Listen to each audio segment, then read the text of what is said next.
Bonjour à tous et bienvenue dans cette nouvelle vidéo, ce nouveau Firecast. Je vais peut-être régler ma caméra. Donc là c'est un peu le bordel chez moi, enfin là je suis chez mes parents.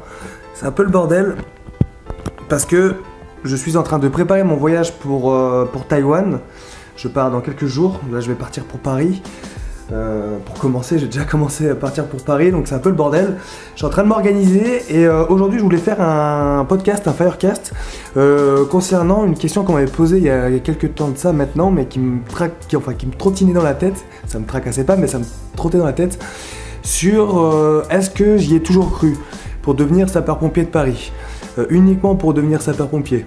J'ai été en proie au doute, on va dire tout le long de ma vie, même encore j'ai des doutes, mais en tout cas il y a une seule chose dont j'ai été sûr et certain quand j'étais gamin, quand j'avais 14, 15, 16, 17, c'est le fait d'être pompier de Paris.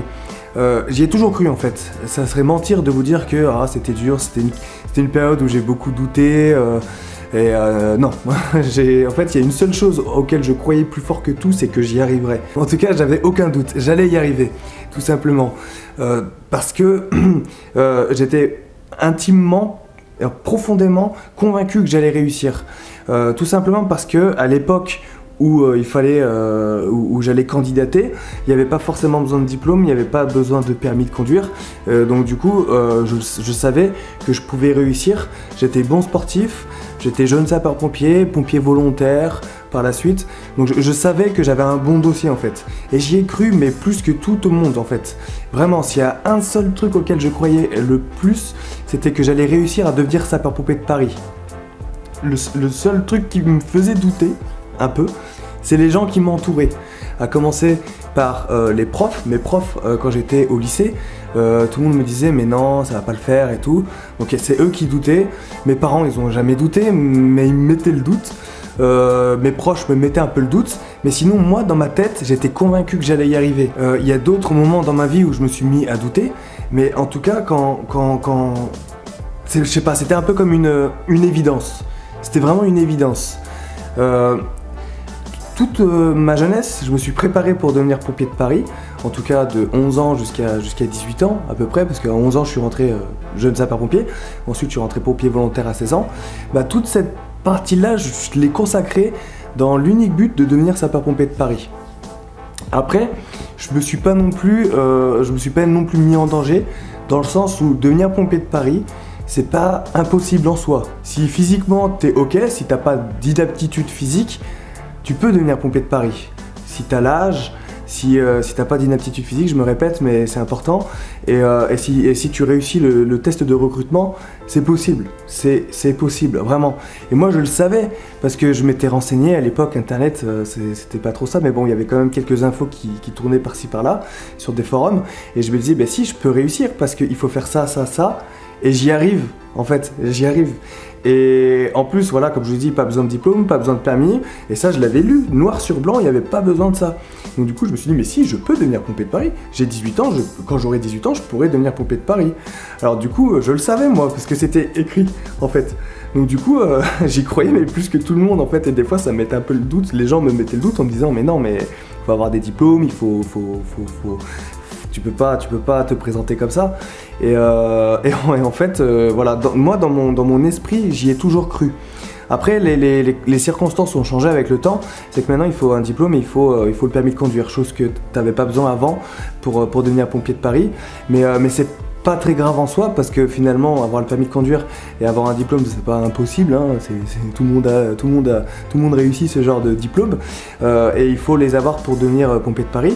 Et en tout cas, ce qu'il faut que tu saches, c'est que quand tu as un objectif dans ta vie, c'est qu'il faut regarder si tu es légitime. C'est-à-dire que si tu rentres dans les cases, si tu as les conditions, s'il te demande tel ou tel diplôme, tel permis, telle chose, machin, qu'il faut savoir faire tant de traction, le luc léger, il faut savoir faire tant au luc léger, il faut réussir le parcours en faisant avoir telle note, tout ça, entraîne-toi, prépare-toi pour être légitime, pour réussir, et une fois que tu sais que tu vas réussir, tu dis c'est bon, ça va le faire.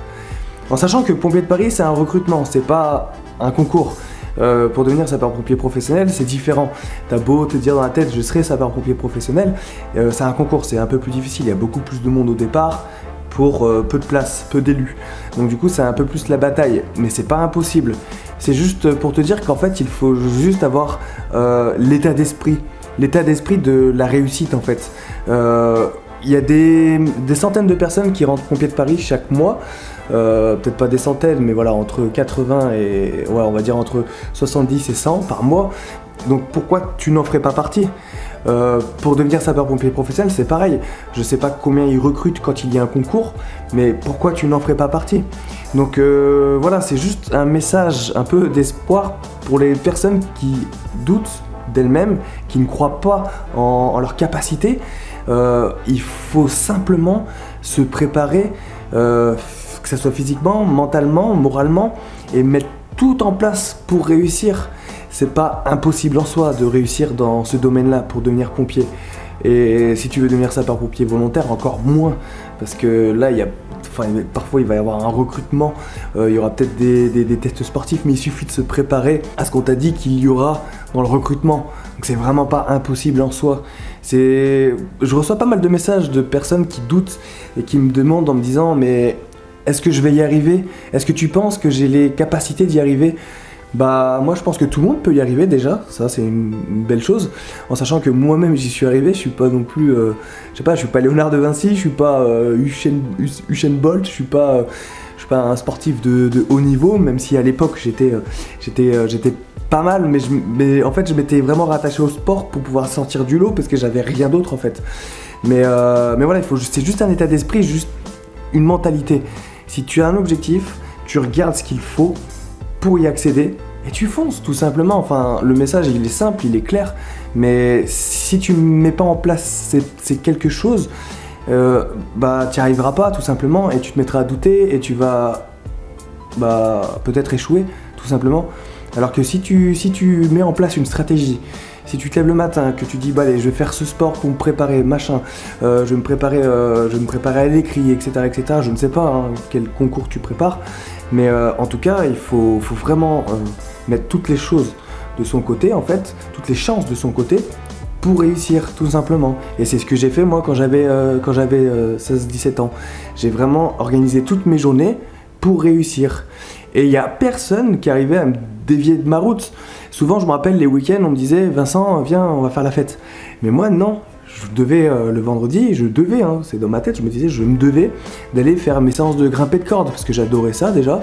Et en plus, je me disais que je serais fort physiquement, et si je suis fort au grimper de corde, ça sera plus facile de réussir le recrutement pour être sapeur-pompier de Paris, tout simplement. Et donc, tous les vendredis soirs, j'allais m'entraîner à la corde, tout le temps, la plupart du temps seul. La moitié du temps, j'avais un pote que j'avais réussi à recruter, je me disais... Il était même pas pompier, il voulait même pas devenir pompier, mais je lui dis viens on va faire des cordes, c'est marrant. Donc on allait s'entraîner ensemble, et quand il était pas là, la plupart du temps il était pas là, j'étais tout seul, et j'y allais, et je m'entraînais, et je loupais aucune session, aucun entraînement. Et du coup les gens venaient me voir, mes potes venaient me voir, des fois ils venaient me chercher pendant mes séances en me disant viens on va sortir. Moi je leur disais non je finis ma séance et j'ai pas envie, clairement. Et en fait j'ai fait focus tout simplement. Et voilà, j'ai réussi. Derrière, je suis devenu champion de France de grimper de corde. Enfin, après, l'histoire, vous la connaissez peut-être, mon histoire, si vous me suivez depuis pas mal de temps. Mais voilà, on n'a rien sans rien, en fait. Et je parlerai même pas de sacrifice, en fait. Tout simplement parce que je me suis éclaté. Quand j'allais m'entraîner à faire des cordes, je m'éclatais, je m'amusais. C'était un délire, en fait. C'était un kiff, je kiffais. Donc en fait... Voilà, si tu t'organises bien et que tu fais en sorte que ça soit un kiff, c'est jackpot, tu vas réussir et j'en doute pas, tu vois. Après, t'es pas à l'abri, bien sûr, d'un défaut physique. Beaucoup me parlent des problèmes de yeux, etc., etc. On peut détecter une scoliose, on peut détecter pas mal de choses quand tu fais une visite médicale pour un recrutement. Mais bon, ça, c'est le destin et on n'y peut pas grand-chose. Moi-même, j'y peux rien. Souvent, vous me posez des questions... Est-ce que mes yeux c'est bon ou pas? Je ne sais pas, c'est pas à moi de le dire, c'est au médecin. Mais voilà, si t'as pas ces problèmes-là, derrière, voilà, défonce tout, prépare-toi, donne tout vraiment à 100%. Et moi je l'ai fait, hein, moi, Vincent, le mec un peu teubé, j'ai réussi, tout simplement. Donc voilà, c'était les quelques petits conseils que je voulais te donner avant de prendre mon train. Sache aussi que j'ai un programme d'entraînement, j'en parle plus beaucoup sur ma chaîne YouTube, mais j'ai un programme d'entraînement, vous êtes nombreux à l'avoir rejoint ces derniers temps, ça me touche et ça me fait plaisir. Le lien est dans la description, c'est un programme qui dure 6 mois, si ça peut t'aider à avoir la bonne condition physique pour devenir pompier, bah c'est parfait. Voilà, si ça te motive, ça peut te motiver, ça peut te donner les cartes en fait pour te préparer, donc voilà, n'hésite pas, hein, si tu as des questions, vas-y, les commentaires c'est là pour ça. Et voilà, c'était des petits conseils comme ça, comme un grand frère le ferait à son petit frère. Mais voilà, j'espère que tu vas faire focus et que tu vas tout donner en fait, tout simplement. Si tu donnes tout, il n'y a pas de raison que ça marche pas. Voilà, mais t'as les cartes en main, c'est à toi de déposer les bonnes cartes et de faire le bon jeu pour réussir. Tout simplement. Je crois en toi en tout cas, mon pote. Merci d'avoir regardé cette vidéo, n'hésite pas à laisser un gros pouce bleu et à partager la vidéo à tes amis, hein, surtout s'il y en a qui ont besoin d'un peu de motivation, ça peut leur faire du bien et c'est le but de ma chaîne YouTube. Tu peux t'abonner aussi à ma chaîne YouTube, il y a plein d'aventures qui vont suivre, notamment là je vais partir à Taïwan, je suis en train de préparer mes affaires, je vais partir en vélo à Lyon. À Lyon, je vais prendre le train pour aller à Paris je vais prendre le vélo pour aller à l'aéroport, je vais partir avec mon vélo. Direction de Taïwan et puis après grosse aventure qui se prépare pour moi et voilà, en tout cas je suis content de te présenter tout ça sur ma chaîne YouTube, donc n'hésite pas à t'abonner si tu as envie de suivre tout ça. On se retrouve demain pour la prochaine vidéo. Rompez que Sainte Barbe te protège et à demain mon pote et crois en toi surtout. Ciao.